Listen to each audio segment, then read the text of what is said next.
Hi hello ನಮಸ್ಕಾರ, welcome back to my YouTube channel. ನಾನು ನಿಮ್ಮ ಕಾವ್ಯಗೌಡ. ಎಲ್ಲರೂ ಆರಾಮಾಗಿರ್ತೀರಾ ಅಂತ ಭಾವಿಸ್ತಾ ನಾನು ಈ ಒಂದು ವಿಡಿಯೋನ ಶೇರ್ ಮಾಡ್ತಾ ಇದ್ದೀನಿ. ಇವತ್ತು ನಾನು ಮೇಕೆ ಮಟನ್ ಸಾಂಬಾರ್ ರೆಸಿಪಿನ ಶೇರ್ ಮಾಡ್ತಾ ಇದ್ದೀನಿ. ಐ ಹೋಪ್ ನಿಮ್ಮೆಲ್ಲರಿಗೂ ಈ ಒಂದು ವಿಡಿಯೋ ಇಷ್ಟ ಆಗುತ್ತೆ ಅನ್ಕೊಂಡು ಈ ಒಂದು ವಿಡಿಯೋನ ಶೇರ್ ಮಾಡ್ತಾ ಇದ್ದೀನಿ.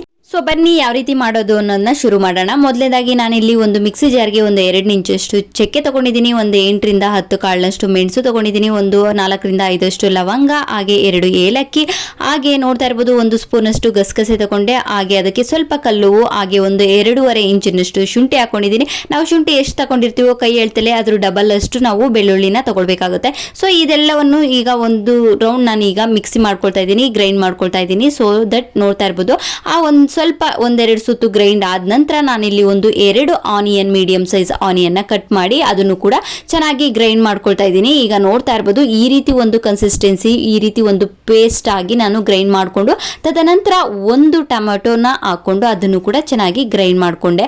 ಅದು ಗ್ರೈಂಡ್ ಆದ ನಂತರ ನಾನು ಇಲ್ಲಿ ಸ್ವಲ್ಪ ಒಂದು ಇಡಿಯಷ್ಟು ಕೊತ್ತಂಬರಿ ಸೊಪ್ಪನ್ನ ಕೂಡ ಆ್ಯಡ್ ಮಾಡ್ಕೊಳ್ತಾ ಇದ್ದೀನಿ. ಅದನ್ನು ಕೂಡ ಒಂದು ರೌಂಡ್ನಷ್ಟು ನಾನು ಇಲ್ಲಿ ನೋಡ್ತಾ ಇರ್ಬೋದು ತರಿಯಾಗಿ ಗ್ರೈಂಡ್ ಮಾಡಿಕೊಂಡೆ. ತದನಂತರ ನಾನು ಜಾರ್ನ ಚೇಂಜ್ ಮಾಡ್ಕೊಳ್ತಾ ಇದ್ದೀನಿ, ಬಿಕಾಸ್ ಆಫ್ ಅದು ಸಾಲ್ಟೇಜ್ ಆಗ್ತಾ ಇದೆ ಅನ್ನೋ ಕಾರಣಕ್ಕೆ. ಸೊ ಈಗ ಅದೇ ಜಾರ್ಗೆ ನಾನು 1 ಸ್ಪೂನ್ ಅಷ್ಟು, ನಾನಿಲ್ಲಿ ತಗೊಂಡಿರೋದು ದೊಡ್ಡ ಸ್ಪೂನ್ ಅಳತೆಯಲ್ಲಿ, ಸೊ ನಾನು ತಗೊಂಡಿರುವಂಥ ಸ್ಪೂನಲ್ಲಿ 1 ಸ್ಪೂನ್ ಅಷ್ಟು ಚಿಲ್ಲಿ ಪೌಡರ್ನ ತಗೊಂಡಿದ್ದೀನಿ. ಹಾಗೆ ಅದೇ ಸ್ಪೂನ್ ಅಳತೆಯಲ್ಲಿ 3 ಸ್ಪೂನ್ ಅಷ್ಟು ಸಾಂಬಾರ್ ಪೌಡರ್ನ ತಗೊಂಡಿದ್ದೀನಿ. ಸಾಂಬಾರ್ ಪೌಡರ್ ನಮಗೆ ಸಾಂಬಾರ್ ಯಾವ ರೀತಿ ಬೇಕು ಕನ್ಸಿಸ್ಟೆನ್ಸಿ ಅನ್ನೋದ್ರ ಮೇಲೆ ಡಿಪೆಂಡ್ ಆಗಿರುತ್ತೆ ನಾವು ಸಾಂಬಾರ್ ಪೌಡರ್ನ ಆ್ಯಡ್ ಮಾಡ್ಕೊಳ್ಳೋದು. ಈಗ ನಮಗೇನಾದರೂ ಸಾಂಬಾರ್ ತೆಳು ಬೇಕು ಅಂದಾಗ ನಾವು ಸ್ವಲ್ಪ ಕಡಿಮೆ ಹಾಕೊಂಡ್ರು ನಡೆಯುತ್ತೆ. ನಮಗೆ ಸ್ವಲ್ಪ ಜಾಸ್ತಿ ತಿಳಿಬೇಕು ಅನ್ನೋದು, ಸಾಂಬಾರ್ ಜಾಸ್ತಿ ಹಾಕಬೇಕು ಅಂದರೆ ಸ್ವಲ್ಪ ಸಾಂಬಾರ್ ಪೌಡರ್ನ ಹೆಚ್ಚಿಗೆ ಹಾಕೊಳ್ಬೇಕಾಗುತ್ತೆ. ಹಾಗೆ ಖಾರ ಕೂಡ ಆಸ್ ಯುವರ್ ರಿಕ್ವೈರ್ಮೆಂಟ್, ನಿಮಗೆ ಖಾರ ತಿನ್ನೋದಾದರೆ ಸ್ವಲ್ಪ ಜಾಸ್ತಿ ಹಾಕೊಳ್ಳಿ, ಖಾರ ನೀವು ಮೀಡಿಯಂ ತಿನ್ನೋದಾದರೆ ಸ್ವಲ್ಪ ಕಡಿಮೆ ಹಾಕೊಳ್ಬೇಕಾಗುತ್ತೆ. ಸೊ ಈಗ ಅದನ್ನೆಲ್ಲವನ್ನು ಹಾಕೊಂಡು ಚೆನ್ನಾಗಿ ಗ್ರೈಂಡ್ ಮಾಡ್ಕೊಂಡಿದ ನಂತರ ನಾವಿಲ್ಲಿ ಸೌದೆ ಒಲೆಯಲ್ಲಿ ಮಾಡ್ತಾ ಇರುವಂಥ ಈಗ ಮಟನ್ ಸಾಂಬಾರ್ ಆಗಿರೋದ್ರಿಂದ ಫಸ್ಟ್ ನಾವು ಒಂದು ಪಾತ್ರೆಗೆ ಮಣ್ಣನ್ನು ಹಚ್ಚಿ ಈ ರೀತಿ ಇಟ್ಕೊಳ್ತಾ ಇದ್ದೀವಿ. ಸೊ ದಟ್ ನಮಗೆ ವಾಶ್ ಮಾಡಲಿಕ್ಕೆ ಈಸಿ ಆಗುತ್ತೆ ಅನ್ನೋ ಕಾರಣಕ್ಕೆ ಈಗ ನಾವು ಪಾತ್ರೆನ ಇಟ್ಕೊಂಡು ಅದಕ್ಕೆ 1-2 ಟೇಬಲ್ ಸ್ಪೂನ್ ಅಷ್ಟು ಆಯಿಲ್ನ ಹಾಕ್ಕೊಳ್ತಾ ಇದ್ದೀವಿ. ತುಂಬ ಜಾಸ್ತಿ ಏನೂ ಹಾಕ್ಕೊಳ್ತಾ ಇಲ್ಲ, ಯಾಕೆ ಅಂದರೆ ಅದರಲ್ಲಿ ಮಟನಲ್ಲಿ ಚರ್ಬಿ ಜಾಸ್ತಿ ಇರೋದ್ರಿಂದ ನಾವು ಎಣ್ಣೆನ ಕೂಡ ಸ್ವಲ್ಪ ಕಡಿಮೆ ಹಾಕ್ಕೊಳ್ತಾ ಇದ್ದೀವಿ. ಅದು ಎಣ್ಣೆ ಕಾದ ನಂತರ ಅದಕ್ಕೆ 1 ತುಂಡಷ್ಟು ಚಕ್ಕೆ, ಹಾಗೆ ಶುಂಠಿ ಬೆಳ್ಳುಳ್ಳಿ ಕುಟ್ಟಿರುವಂಥ ಶುಂಠಿ ಬೆಳ್ಳುಳ್ಳಿ ಕೂಡ ಒಗ್ಗರಣೆಗೆ ಆ್ಯಡ್ ಮಾಡಿಕೊಂಡು ತದನಂತರ ಅದಕ್ಕೆ ನಾವು ತೊಳೆದು ಇಟ್ಟಿರುವಂಥ ಮಟನ್ನ ಕೂಡ ಆ್ಯಡ್ ಮಾಡ್ಕೊಳ್ತಾ ಇದ್ದೀನಿ. ಇಲ್ಲಿ ನಾನು ಹೇಳ್ತೀನಿ ಮೆಸರ್ಮೆಂಟ್ 1.5 kg ಅಷ್ಟು ಮಟನ್ನ ತಗೊಂಡಿರೋಂಥದ್ದು. ಸೊ ಅದಕ್ಕೆ ನೋಡ್ತಾ ಇರ್ಬೋದು ಈ ಎಲ್ಲ ಅಳತೆನೂ ಹೇಳ್ತಾ ಇದ್ದೀನಿ. ಸೊ ಹಾಕೊಂಡು ಚೆನ್ನಾಗಿ ಮಿಕ್ಸ್ ಮಾಡಿದ ನಂತರ ಅದಕ್ಕೆ ನಾನು ನೋಡ್ತಾ ಇರ್ಬೋದು ಉಪ್ಪನ್ನು ಕೂಡ ಆ್ಯಡ್ ಮಾಡಿದೆ, ಹಾಗೆ ಅರಿಶಿನ ಕೂಡ ಆ್ಯಡ್ ಮಾಡಿಕೊಂಡು ಈಗ ಚೆನ್ನಾಗಿ ಮಿಕ್ಸ್ ಮಾಡ್ಕೊಳ್ತಾ ಇದ್ದೀನಿ. ಉಪ್ಪು ಆ್ಯಡ್ ಮಾಡೋದ್ರಿಂದ ಬೇಗ ಮಟನ್ ಬೇಯುತ್ತೆ, ಚಿಕನ್ ಆಗಿರ್ಬೋದು ಮಟನ್ ಆಗಿರ್ಬೋದು ಬೇಗ ಬೇಯುತ್ತೆ ಅನ್ನೋ ಕಾರಣಕ್ಕೆ ಉಪ್ಪನ್ನು ಆ್ಯಡ್ ಮಾಡೋದು. ಹಾಗೆ ಅರಿಶಿನ ಆ್ಯಡ್ ಮಾಡೋದ್ರಿಂದ ಮಟನ್ ಚಿಕನ್ ಆಗಿರ್ಬೋದು ಸ್ಮೆಲ್ ಬರಲ್ಲ ಅನ್ನೋ ಕಾರಣಕ್ಕೆ, ಬರಬಾರ್ದು ಅನ್ನೋ ಕಾರಣಕ್ಕೆ ಎಲ್ಲೋ ಟರ್ಮರಿಕ್ನ ನಾವು ಆ್ಯಡ್ ಮಾಡಿ ಈ ರೀತಿ ಚೆನ್ನಾಗಿ ಮಿಕ್ಸ್ ಮಾಡಬೇಕಾಗುತ್ತೆ.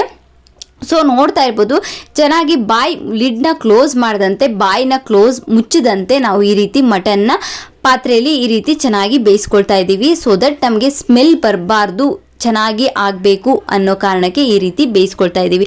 ಅದು ಚೆನ್ನಾಗಿ ಮಟನ್ ನೀರು ಬಿಟ್ಕೊಂಡ ನಂತರ ಸೊ ನಾವು ಎಣ್ಣೆಯಲ್ಲಿ ಈ ರೀತಿ ಚೆನ್ನಾಗಿ ಫ್ರೈ ಮಾಡ್ಕೊಳ್ಬೇಕಾಗುತ್ತೆ. ಯಾವುದೇ ರೀತಿ ಮಸಾಲೆ ಆ್ಯಡ್ ಮಾಡೋಕ್ಕೂ ಮುಂಚೆ ಚೆನ್ನಾಗಿ ನೀರು ಬಿಟ್ಕೊಳ್ಳೋ ತನಕ ಇದನ್ನು ಬೇಯಿಸ್ಕೊಳ್ಬೇಕಾಗುತ್ತೆ.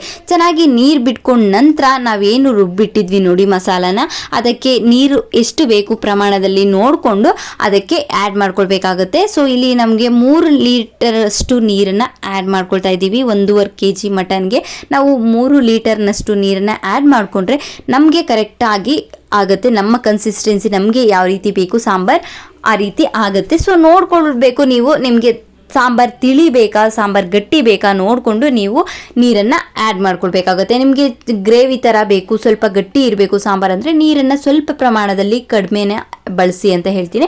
ಹಾಗೆ ನಿಮಗೆ ತೆಳು ಇರಬೇಕು, ಸಾಂಬಾರ್ ರೀತಿ ಇರಬೇಕು ಅಂದಾಗ ನೀವು ಸ್ವಲ್ಪ ನೀರನ್ನು ಹೆಚ್ಚಿಗೆ ಬಳಸ್ಕೊಳ್ಬೇಕಾಗುತ್ತೆ.